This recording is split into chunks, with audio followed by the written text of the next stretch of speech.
Hello everyone, welcome back to my channel. आज हम हमारा पार्ट 4 कंप्लीट करने वाले हैं हमारी normal forms and functional dependency की एमसीक्यू सीरीज़ का। ये लास्ट पार्ट है हमारे एमसीक्यूज़ का functional dependency and normal form के केस में। इसके बाद हम एक नया टॉपिक लेंगे डीबीएमएस का और उसके एमसीक्यूज़ को सॉल्व करेंगे। तो आइए आज स्टार्ट करते हैं, हमारा 61st क्वेश्चन करेंगे एंड आई होप कि आप लोगों ने इससे पहले के सारे क्वेश्चन खुद से भी सॉल्व करके देख लिए होंगे। तो आइए स्टार्ट करते हैं। आज क्वेश्चन नंबर 61 है हमारा, which of the following statement is true? D1, the decomposition of the schema R A B C into R1 AB and R2 AC is always lossless। एक तो ये स्टेटमेंट है। दूसरा स्टेटमेंट है the decomposition of the schema having these functional dependencies into this decomposition R1 and R2 is lossless। तो अगर हम D1 statement की बात करें तो अगर इसमें आप देखें तो इसमें आपको स्कीमा दे रखा है, डीकम्पोजिशन दे रखा है, बट फंक्शनल डिपेंडेंसीज प्रेजेंट नहीं है। तो यू कांट से कि जो कॉमन एट्रीब्यूट आएगा वो की होगा इधर R1 का और R2 का। कैसे? क्योंकि ये पॉसिबिलिटी भी हो सकती है कि R1 के अंदर फंक्शनल डिपेंडेंसी हो आपकी B टेंड्स टू A, ठीक है, B टेंड्स टू A, और सपोज R2 के अंदर फंक्शनल डिपेंडेंसी हो C टेंड्स टू A। तो उस केस में देखिए कॉमन एट्रीब्यूट A है, लेकिन A ना R1 की है ना ही R2 की। तो क्योंकि फंक्शनल डिपेंडेंसीज प्रेजेंट नहीं है, then you can't say that this decomposition is always lossless. So D1 is false. Okay, now D2 statement में आपको डिकम्पोजिशन भी दे रखा है, स्कीमा भी दे रखा है और फंक्शनल डिपेंडेंसीज भी दे रखी है। अगर अब हम डिकम्पोजिशन R1 की बात करें तो उसमें कौन सी फंक्शनल डिपेंडेंसी आ जाएगी? AB टेंड्स टू D आ जाएगी, ठीक है। AB टेंड्स टू D कैसे? क्योंकि ये AD टेंड्स टू B, ये हटेगा, देखिए ये वाली आ जाएगी AD tends to B, AD tends to B, ठीक है। और इसके बाद है ACDE के केस में आपकी C टू DE वाली भी आ जाएगी, B टू AE नहीं आएगी, ठीक है, AE टू C आ जाएगी, ठीक है। और इन दोनों में कॉमन एट्रीब्यूट क्या आ रहा है? अगर आप देखें तो AD कॉमन आ रहा है, दोनों में AD कॉमन आ रहा है, और AD किसकी की है? आपकी R1 डिकम्पोजिशन की, क्योंकि AD टेंड्स टू B हो रहा है ना। तो AD is the key for R1 and it is a common attribute also, that's why this decomposition is lossless, that's why only D2 is true. Okay, C.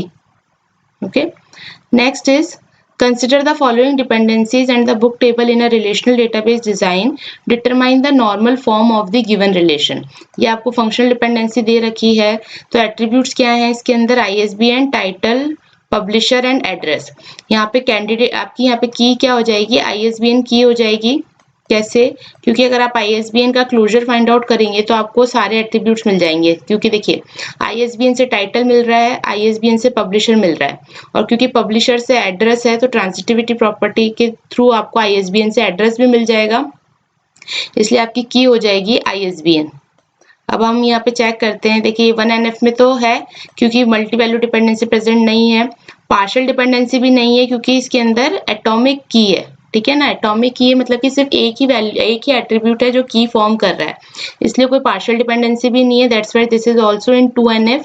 अब हम अगर बात करें 3NF की, तो देखिए फर्स्ट वाला 3NF में है क्योंकि लेफ्ट हैंड साइड में की है, सेकेंड वाला भी 3NF में है क्योंकि लेफ्ट हैंड साइड में की है। लेकिन अब अगर आप देखें जो ये आपका थर्ड है फंक्शनल डिपेंडेंसी है, इसमें ना ही लेफ्ट हैंड साइड में की है और ना ही राइट हैंड साइड में प्राइम एट्रीब्यूट्स है, that's why this is not in 3NF। तो हमारी कौन सी नॉर्मल फॉर्म आ जाएगी यहाँ पे? 2NF। See, 2NF is the answer and this is the explanation. Now consider a customer's database table having a column city filled with all the names of Indian cities in capital letter. Okay, the SQL statement that finds all the cities that have GAR somewhere in its name means आपको यहाँ पे find out करने हैं city के name, ठीक है, जहाँ पे उन सिटी के अंदर कहीं पे भी बीच में GAR जो स्ट्रिंग है, सब स्ट्रिंग, वो प्रेजेंट होनी चाहिए। तो उसके लिए हम यहाँ पे कौन सी क्वेरी यूज करेंगे? So C, select star from customers where city is equal to नहीं चेक कर सकते। इसका मतलब तो क्या हो गया कि सिटी का नाम ये होना चाहिए, percentage GAR percentage this is also wrong, क्योंकि इसमें इक्वल टू यूज हो रहा है तो ये नहीं होगा। ठीक है, इसके बाद अगर एज की बात करें तो एज जो होता है वो रीनेम ऑपरेटर की तरह यूज होता है। ठीक है, लेकिन हमें रीनेम ऑपरेटर या रीनेमिंग नहीं करनी किसी चीज की, हमें तो फाइंड आउट करना है कि सिटी के अंदर कहीं पे भी सबस्ट्रिंग आ रही है क्या, GAR किसी भी प्लेस पे, इसलिए उस केस में आपका कौन सा ऑपरेटर यूज होता है, like. That's why the option is C correct. Okay, now question number 64 हम करते हैं। Data which improve the performance and accessibility of the database are called indexes. ये हमने पढ़ा था, एक्सेसिबिलिटी और परफॉर्मेंस को इम्प्रूव करने के लिए डेटा के डेटाबेस में हम यूज करते हैं indexes. Okay, so this is the answer. Now 65th question. Which type of database management system provides support for maintaining several version of the same entity? Several version of the same entity. This is the concept of the inheritance. Okay, inheritance में होता है कि हम एक ही entity को inherit करके उसके use करते हैं काफी सारे version according to the class. और इनहेरिटेंस हमारे कौन से डेटाबेस मैनेजमेंट सिस्टम की प्रॉपर्टी है, object oriented database management system की। That's why the answer will be C. Okay, this is the answer. Now 66 question देखते हैं। Which normal form is based on the concept of full functional dependency? देखो ये बहुत easy question है, थोड़ा सा बस घुमा के पूछा गया है। आपको ध्यान है जब हम डेफिनेशंस पढ़ते हैं तो 1NF में हम चेक करते हैं मल्टी वैल्यू डिपेंडेंसी नहीं होनी चाहिए, 2NF में हम चेक करते हैं पार्शियल डिपेंडेंसी नहीं होनी चाहिए। पार्शियल डिपेंडेंसी नहीं होनी चाहिए इसका मतलब क्या होना चाहिए, फुल फंक्शनल डिपेंडेंसी होनी चाहिए। इसलिए कौन सी नॉर्मल फॉर्म हो जाएगी इसके अंदर, 2NF, क्योंकि ये किसके कॉन्सेप्ट पे बेस्ड है, आपकी फुल्ली फंक्शनल डिपेंडेंसी के बेस्ड। ओके, नाउ ये मैंने यहाँ पे एक्सप्लेनेशंस भी दे रखे हैं, प्लीज आप इनको पढ़िए। वैसे मैं आपको एक्सप्लेन करती जा रही हूँ, हर आंसर का एक्सप्लेनेशन मैं आपको देती जा रही हूँ ऑप्शन के साथ साथ, बट फिर भी ये मैंने आपकी इजीनेस के लिए यहाँ पे मेंशन किया है, ताकि आप लोग जब खुद से सॉल्व करेंगे इसको बाद में कभी भी देखेंगे तो आपको जल्दी रिकॉल हो जाएगा कि हमने इसका आंसर ये करेक्ट क्यों किया। अब देखिए 67 क्वेश्चन है। Consider the following database table, create table test. Test एक हमने टेबल बनाई है और इसके अंदर हमने 1 इंटीजर 2 इंटीजर दो तरीके के एट्रीब्यूट्स लिए। मैं यहाँ पे 1 इंटीजर को OI लिख रही हूँ और 2 इंटीजर को TI लिख रही हूँ। ठीक है, अब क्या है यहाँ पे, प्राइमरी की है आपकी ये 1, ठीक है, ये इंटीजर टाइप का है और 2 भी इंटीजर टाइप का है, और यूनिक की है आपकी 2। ठीक है, दोनों का टाइप इंटीजर है, क्योंकि इंटीजर लिख रखा है यहाँ पे, एट्रीब्यूट का नाम है 1 एंड 2, मैंने यहाँ पे इसको रिप्रेजेंट करने के लिए OI एंड TI ले लिया। ठीक है, अब इन पे एक कंडीशन और अप्लाई की है कि जो 1 है उसके अंदर जो वैल्यूज हैं वो 1 से 10 के बीच में आ सकती है, और 2 के अंदर जो वैल्यूज हैं वो 1 से 5 के बीच में आ सकती है। ठीक है, देन हाउ मेनी डेटा और record tuples at most can this table contain, मतलब मैक्सिमम कितनी टपल्स इसके अंदर आ सकती है, ये हमें फाइंड आउट करना है। ठीक है, तो उसके लिए अब आप देखिए यहाँ पे तो 1 से 10 आ सकती है, यहाँ पे 1 से 5 आ सकती है, लेकिन यहाँ पे 2 के ऊपर एक और कंस्ट्रेंट क्या लगा रखा है, यूनिक। यूनिक मतलब 1 मैक्सिमम इसमें वैल्यूज क्या आ सकती है, 1 2 3 4 एंड 5, और क्योंकि यूनिक है तो आप वापस से रिपीट नहीं कर सकते हो, तो मैक्सिमम 2 के अंदर वैल्यूज आ सकती हैं 1 to 5, और टेस्ट टेबल के 1 के अंदर कितनी वैल्यूज आ सकती है। अब देखिए 1 जो है वो है प्राइमरी की, तो इसके अंदर भी यूनिक और नॉट नल वैल्यूज आएंगी, तो 1 से 10 तक वैल्यूज आ सकती है, 1 2 3 4 5 एंड 10 तक। ठीक है, यानी कि इसके अंदर 10 वैल्यूज आ सकती हैं, लेकिन क्योंकि ये यूनिक वैल्यूज हैं, अगर हम इसके अंदर मैक्सिमम 10 वैल्यूज ले लेंगे तो ये वाली वैल्यूज तो हमारी एम्प्टी हो जाएंगी, यहाँ पे तो कुछ भी नहीं आएगा, तो दिस इज नॉट ट्रू, क्योंकि उस केस में क्या होगा, यूनिकनेस आपकी ब्रेक हो जाएगी। दैट्स वाई आपको क्या करना पड़ेगा, इन कंडीशन में से जो कॉमन कंडीशन है जो दोनों पे सेटिस्फाई हो रही है उतनी टपल्स आप इसके अंदर ले सकते हो। तो 1 से 10 और 1 से 5 के बीच में कॉमन कंडीशन क्या हो जाएगी, 1 से 5। That's why the answer will B 5 here, कि 5 मैक्सिमम टपल्स आप इसके अंदर इंसर्ट कर सकते हैं विद दिस कंडीशन। ओके, यही मैंने यहाँ पे एक्सप्लेनेशन भी दे रखा है। नाउ 68 क्वेश्चन अगर हम देखें, purpose of foreign key in a table is to ensure referential integrity. ये सब हमें पता है, ये बहुत बार हम सॉल्व भी कर चुके हैं। आई होप अब तो ये आपको अच्छे से समझ आ गया होगा कि फॉरेन की के लिए हम रेफरेंशियल इंटीग्रिटी यूज करते हैं। ठीक है, next is select the false statement from the following statements about the normal forms. तो lossless preserving decomposition into 3NF is always possible, true. Any relation with two attributes is in BCNF, this is also true. BCNF is stronger than 3NF, this is also true because BCNF has more rules than 3NF.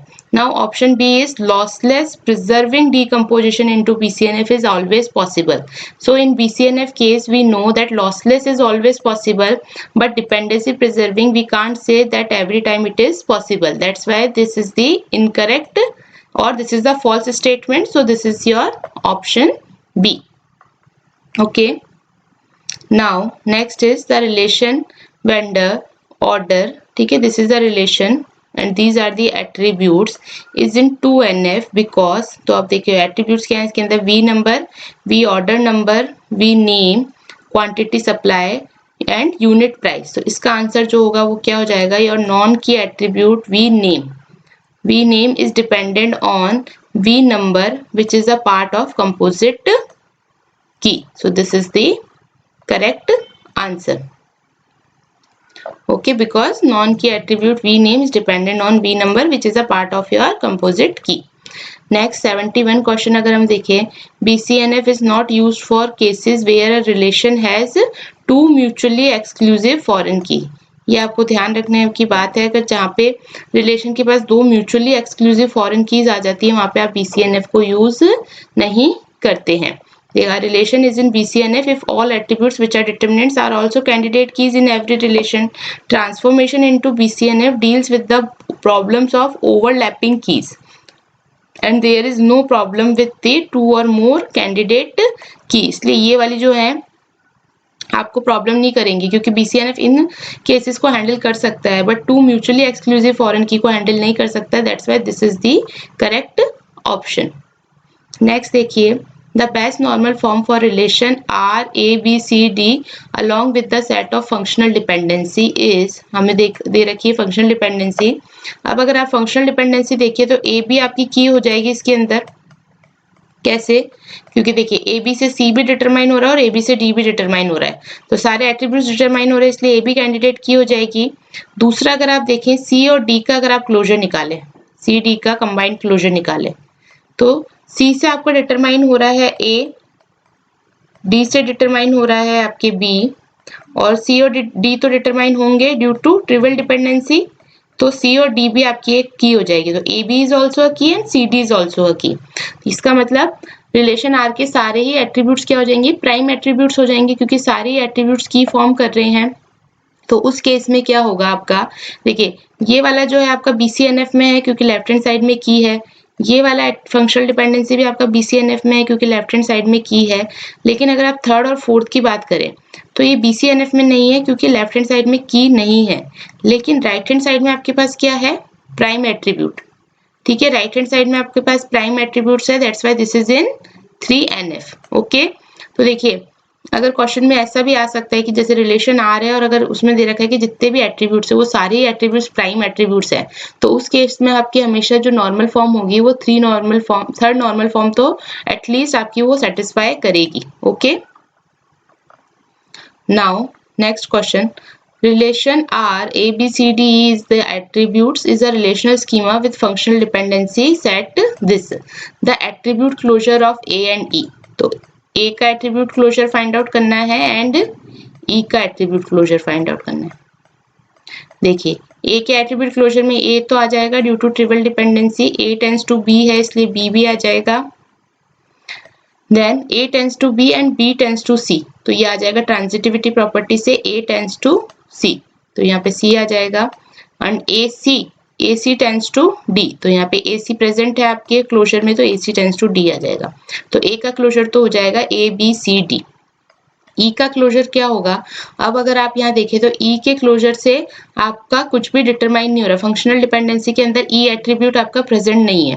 तो यहाँ पे कई बार student क्या गलती कर देते हैं कि अगर ई का कोई भी डिटर्मिनेंट यहाँ पे फंक्शनल डिपेंडेंसी में प्रेजेंट नहीं है तो ई का क्लोजर क्या होना चाहिए? फाई होना चाहिए, but this is wrong, phi नहीं होगा। क्यों? क्योंकि ई जो है वो खुद को तो डिटरमाइन कर सकता है due to trivial dependency, that's why phi is the incorrect answer. Okay, E is the correct answer. तो कई बार स्टूडेंट्स इसमें मिस्टेक कर देते हैं, वो बस चेक कर लेते हैं कि फंक्शनल डिपेंडेंसी में एट्रीब्यूट प्रेजेंट नहीं है, और अगर एट्रीब्यूट प्रेजेंट नहीं है तो उसका क्लोजर क्या होगा? वो एम्प्टी होगा, बट दिस इज रॉन्ग। यहाँ पे क्या होगा? यहाँ पे E आएगा आपका closure for the E attribute, so answer will be B. Okay. Next is, which of the following is false? Every binary relation is never be in a BCNF. So first statement is the false है यहाँ पे, क्योंकि every binary relation means जो relation which has the two attributes. Binary relation हम कौन से relations को बोलते हैं? जिन रिलेशन के अंदर दो एट्रीब्यूट्स होते हैं, और जिन रिलेशन में दो एट्रीब्यूट्स होते हैं वो हमेशा BCNF में होते हैं। तो दिस स्टेटमेंट इज फॉल्स। उसके अलावा मैं बता देती हूँ, every BCNF is relation is in 3NF, ये हमें पता ही है। इसके बाद 1NF, 2NF, 3NF and BCNF are based on functional dependency. Correct, हम फंक्शनल डिपेंडेंसी के बेसिस पे टेस्ट करते हैं नॉर्मल फॉर्म्स को। And multi-value dependency is a special case of joint dependency. This is also true. So the option A is the false statement. ठीक है, तो that's it for this MCQ series. हमने 74 question solve कर लिए हैं हमारे normal forms और functional dependencies के। अब हम नेक्स्ट सीरीज चालू करेंगे, उसके लिए हम नया टॉपिक सेलेक्ट करेंगे DBMS का। So please like and subscribe my channel. Thank you.